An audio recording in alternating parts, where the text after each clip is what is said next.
say good day to you this day of your time. How are you all?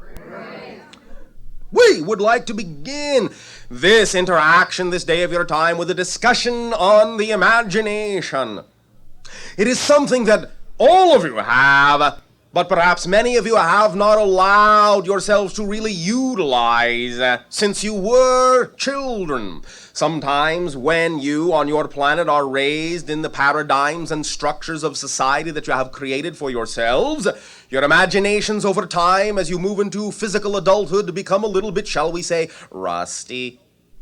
And so the idea is to add some lubrication to those rusty imaginations and allow yourself to realize what a fascinating and powerful tool the imagination actually is. For many of you, in having desires to change things in your life, in having the strong conviction, the willingness to change things in your life, sometimes find that you are lacking in certain areas in knowing how to go about doing that. And I will tell you that even though it may seem to be a very nebulous thing, the imagination is one of, if not the most powerful tools you have for actually allowing you to change your life in the way that you want to. As children, you all know how to use your imagination flawlessly. It is a natural thing, an instinctive thing, an intuitive thing.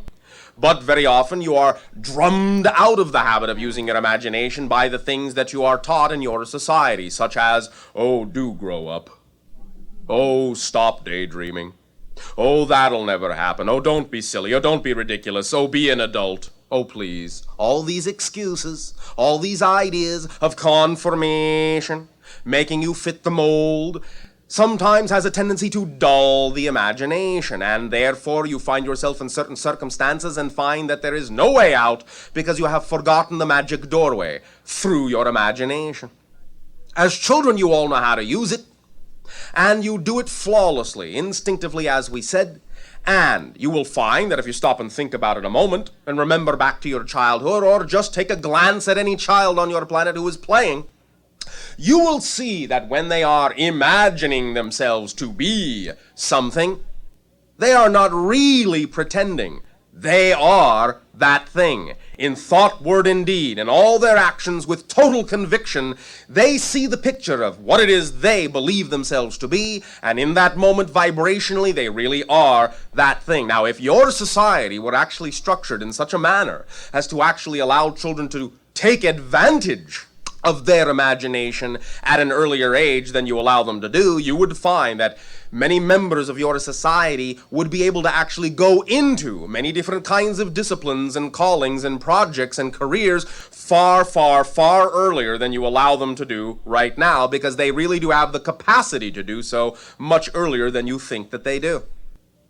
The idea is to get back in touch with that playful imagination, that freedom of spirit, that freedom of vision, so that you can create the blueprint, create the template that gives color and shape and form to your dream, your inner wishes, your true desires, your heart of heart wish, so that you can know that whatever the strongest images are that come up in your imagination that represent what you say you would really rather be doing in life, really are more than just the concept of wishful thinking or daydreaming. They really are the pictures that are accurately and precisely representative of how you could be living your life. Why? Because your imagination is vibrationally keyed to your particular personality. And you contain a set of probable realities that you have laid out for yourself in this physical reality.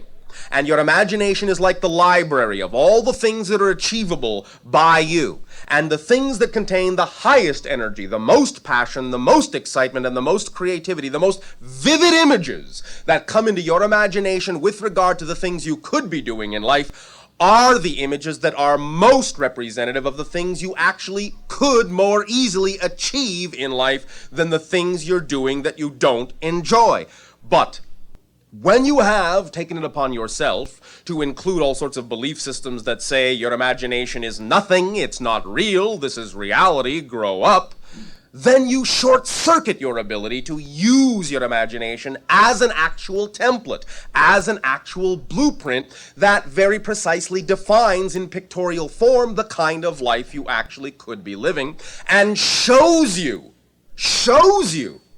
when you see yourself in that imaginary future, in that imaginary endeavor, in that imaginary picture, shows you how to act in order to become the frequency of that reality, and in so doing, to attract that reality into your life, to attract all the circumstances, the situations, the opportunities, the people that can allow you the opportunity to manifest, to solidify, to crystallize around you the picture you see that is representative of your highest passion and excitement in the gateway of your imagination.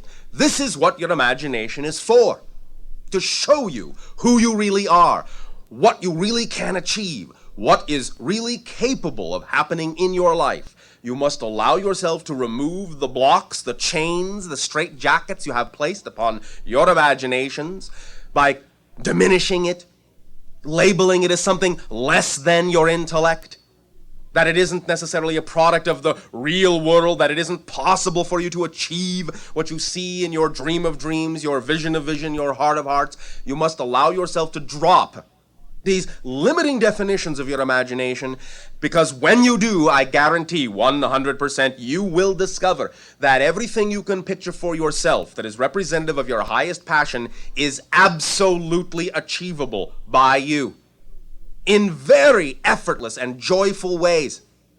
It doesn't mean you will not have challenge. It doesn't mean you will not grow. It doesn't mean you will not have puzzles and mysteries to solve, but you do not need the struggle, the effort, the pain of attempting to become what it is you know in your heart you would like to be. Because you will find that actually, in fact, all of the pain, all the struggle, all the suffering, all of the spinning your wheels, as you say in your language, where it seems like you are running as fast as you can and getting nowhere, all of that comes from attempting to be who you are not. When you allow yourself to be who you really are, which your imagination can show you in clear images, you will actually find that the so-called impossible dream, unreachable vision, is actually the most effortless and joyful thing that could happen in your life if you will allow yourself to believe that that's who you really are. Guaranteed. You all follow along? All right. Now, there are many ways to allow yourself access to this imagination, and in the discussions we shall have this day of your time, some of these methodologies will come out, but I will tell you that one of the strongest ones, and everything will key into this, will be that once you have the picture in your imagination, you must take action.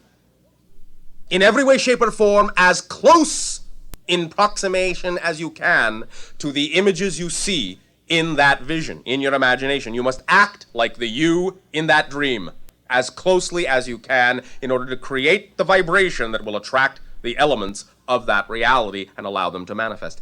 Action and imagination must be bonded into one idea, not two, one. So that as you see, you are, and as you are, you experience.